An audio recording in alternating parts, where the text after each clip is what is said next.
Pessoal, vamos começar a nossa aula 2 do módulo 4. Vamos aprender algumas formas de editar essas paredes. Bom, aqui nós temos algumas formas de edição, né, simplesmente pela seleção e arrastar essas bolinhas laterais azuis, né, tudo que é azul é editável, né, pessoal? Então, nós podemos somente clicar e já o botão de mover vai aparecer para a gente fazer essas edições. Mas em alguns momentos vai ser necessário a gente se utilizar de outras ferramentas. E aqui no Revit a gente tem algumas ferramentas de edição no Ribbon que são muito semelhantes ao AutoCAD, mas algumas podem ser um pouco diferentes na nomenclatura. Por exemplo, nós temos aqui em cima algumas possibilidades de edição e o famoso offset também, né? Nós temos aqui chamando de deslocamento, né, com o atalho OF. Esse deslocamento, ele pode ser um deslocamento programado, como está aqui, né, cópia através de um em 1 metro. Então, eu clicando nessa parede, ele vai jogar, né, esse distanciamento aí de 1 metro. Se eu clicar na parede em offset ou deslocamento e aproximar da parede, eu vou direcionar esse offset para cima ou para baixo. Então, aqui não está dando para ver muito bem, mas a linha tracejada indica a direção para onde nós estamos jogando. Se eu aproximar mais para cima, ele vai jogar para cima, se eu aproximar mais para baixo, ela vai fazer essa repetição para baixo. Então, esse aqui é o nosso offset dentro do Revit, né? Ele não faz a partir de vínculos fechados, mas a partir daquilo que eu clico, né? Nós temos também o aparar e estender, que seria o nosso trim, tá? Só que esse nome aqui no Revit, ele não vai ser exatamente trim, né? Ele vai ser o nosso slide, né? O nosso o corte, né? O slide vai significar o famoso trim que a gente usava no AutoCAD. Para a criação do aparar e estender, que é utilizado inclusive no Revit com o comando TR, que se chama trim no Revit, seria o nosso fillet do AutoCAD. Então, essa aqui é uma pegadinha que nós precisamos entender melhor, tá? Então, o nosso trim no AutoCAD seria o slide do Revit, que é esse comando aqui, e o nosso aparar e estender tem o atalho TR, só que ele na verdade é um fillet. Vamos clicar nele aqui, ó, e vamos clicar nessas duas paredes aqui, ó, e assim ele vai fazer a união delas, né? Então, esse comando ele tem um atalho TR porque o nome dele é trim, mas ele faz um papel de fillet, né? Vou desenhar aqui uma outra parede para poder mostrar para vocês, TR, né? Aqui eu faço a união, né? Não pode haver sobreposição de paredes, portanto eu vou arrastar essa parede aqui para fora, né? Mas aqui vocês podem ver qual é a função do TR ou do aparar e estender, né?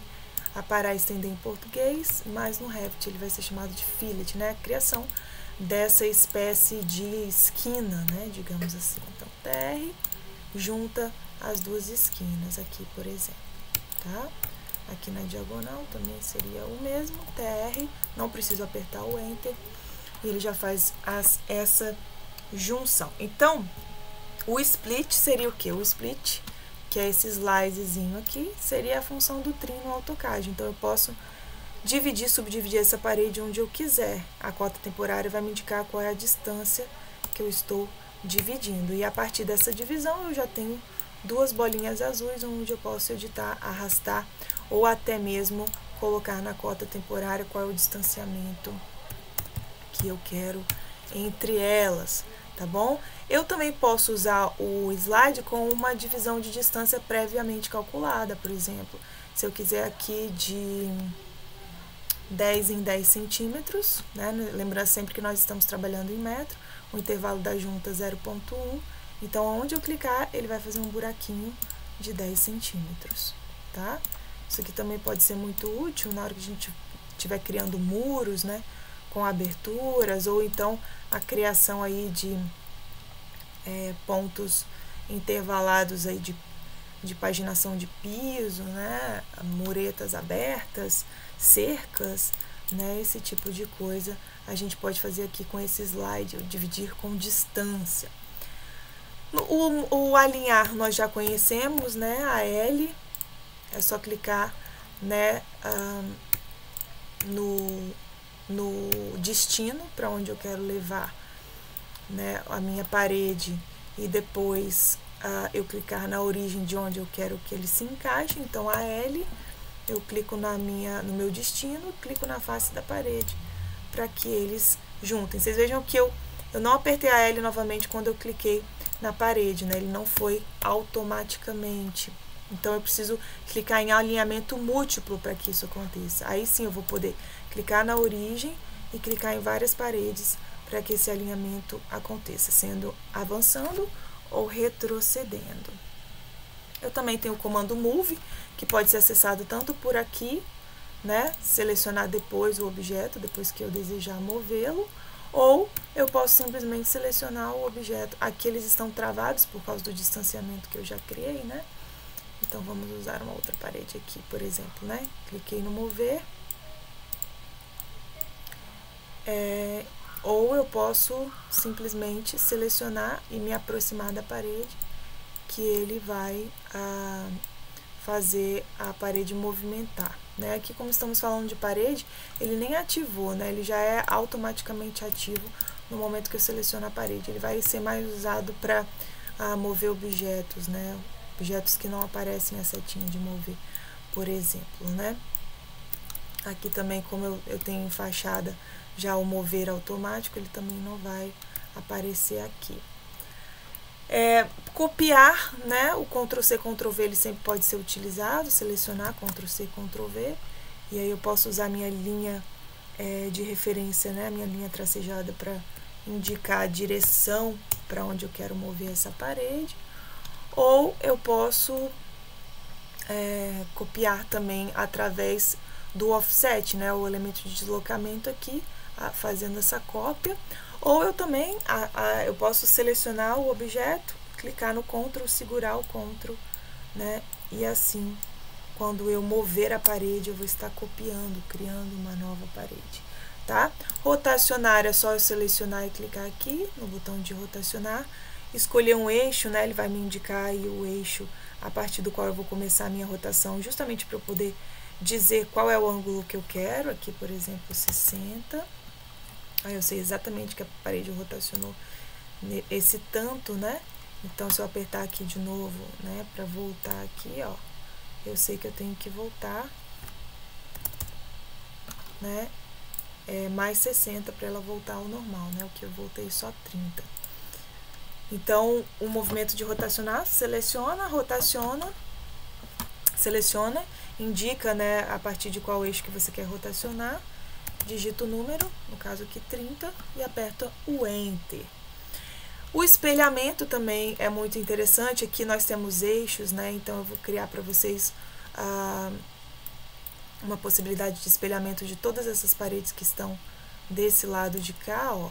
E lembrando que talvez não tinha falado antes da seleção, né, em nuvem. Se nós selecionarmos da esquerda para a direita, em relação à direita, né? Se nós jogarmos essa nuvem de seleção para a direita, ele só vai selecionar aquilo que ele pegar por completo, né? Então aqui, por exemplo, só peguei por completo esses pedacinhos de parede. Então eu vou puxar um pouquinho mais para frente, vai pegar uma parede aqui que eu não quero, vou segurar o Shift para desselecionar, assim como é na maioria dos softwares, e aí eu vou ter só a seleção dessas paredes. Por um outro lado, se eu selecionar em direção à esquerda, ele vai selecionar tudo o que a minha nuvem de seleção tocar, ainda que ela não toque de forma completa, né? Todos os elementos serão selecionados. Esses eixos aqui, como eles estão pinados, eles nem precisam ser desselecionados, porque eles estão afixados. E aqui eu posso fazer o espelhamento, né, ou o mirror de várias formas. Eu posso usar o mirror a partir do desenho de um eixo que eu vou fazer, ou a partir de um eixo existente, só selecionando esse eixo. Como eu já tenho um eixo aqui, eu vou selecionar essa opção para mostrar para vocês. Vou clicar no eixo e ele já faz o espelhamento. Esse eixo aqui, que foi copiado, né, ele veio junto, né? Não estava, no caso, bloqueado, né? Então, nós vamos desfazer essa seleção para que esses eixos não sejam copiados juntos, né? Então, mais uma vez eu vou aqui usar a seleção da direita para a esquerda, vou selecionar o Shift e vou tirar esses eixos aqui, né, que foram copiados juntamente. Eles não podem ser movidos, mas eles podem ser copiados, né, através da ferramenta PIN. Então, vamos clicar mais uma vez aqui na seleção de eixos, no eixo 2, nós vamos ter aí a cópia, né, das paredes. Se eu quiser também fazer da seguinte forma, né, pegar essas paredes aqui, copiar essas paredes aqui, eu acrescento ou eu reduzo, gente, a quantidade da seleção, segurando o Ctrl para acrescentar e segurando o Shift para retirar, tá bom? Então, vamos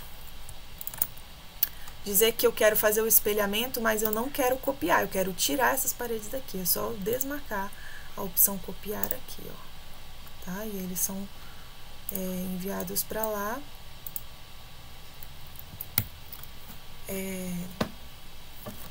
sem que haja a cópia, né? E eu tenho também como fazer esse espelhamento copiando e através do desenho de um eixo. Por exemplo, se eu quiser criar uma cópia dessas paredes para cá, sem ter um eixo desenhado, eu vou selecionar as paredes e vou usar essa opção, desenhar eixo. E aí eu posso desenhar onde eu quiser aqui, ó, no meio, né? Vai aparecer a minha chamada de detalhe, que é essa linha tracejada azul. E eu vou deixar a opção de copiar marcada para que ele faça essa cópia aqui, ó. Selecionar tudo. Mover um pouquinho mais para perto. Vou usar minha chamada de detalhe para saber que eu estou no alinhamento correto.